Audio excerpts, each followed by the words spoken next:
Kita baring biasanya untuk rehat. Tapi malangnya apabila kita bangun sahaja daripada katil, sakit teramat-amat bahagian belakang tu. Assalamualaikum, hai, Coach Sufian.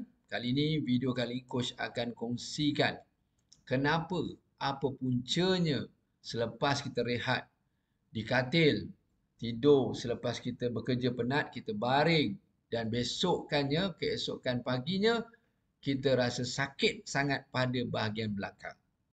Ini terjadi disebabkan oleh ketika kita baring, otot pada bahagian belakang kita tu mengalami kedudukan postur yang hyperextension dan juga hyperflexion, menyebabkan otot belakang kita menjadi tegang.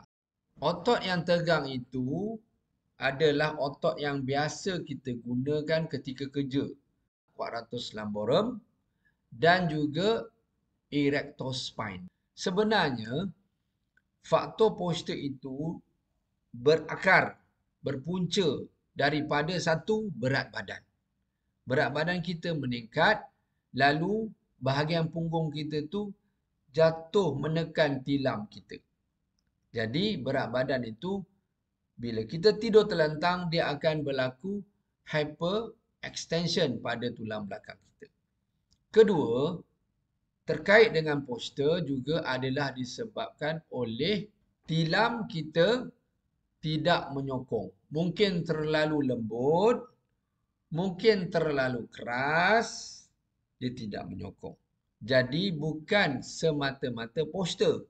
Solusi dia apabila ramai yang datang urut dengan coach di tempat coach ini, coach bagi saranan yang paling asas, iaitu kembali kepada cara Nabi Muhammad SAW tidur. Bukannya pakai tilam yang mewah-mewah. Nabi pakai pelepah taman dan sebagainya. Tidur di lantai ataupun permukaan yang rata dan keras. Menjajarkan, meluruskan kembali, merealignmentkan kembali tulang belakang. Asalkan seseorang itu bukannya orang yang obes. Tidur mengiring lebih baik seperti mana yang Nabi tunjukkan itu. Tetapi sekali lagi, kalau kita obes, dia tetap akan memberi kesan. Cara Nabi itu tepat. Tapi masalahnya badan kita yang tak sama. Jadi, kena buat sedikit modifikasi. Kalau kita terlentang, kita letakkan bantal di hujung tulang pinggul kita.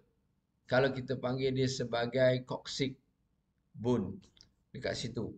Ataupun kita letakkan, kalau kita mengiring, kita kena letakkan bantal di celah kangkang kita.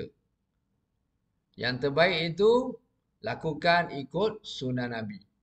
Asalkan kita tidak obes.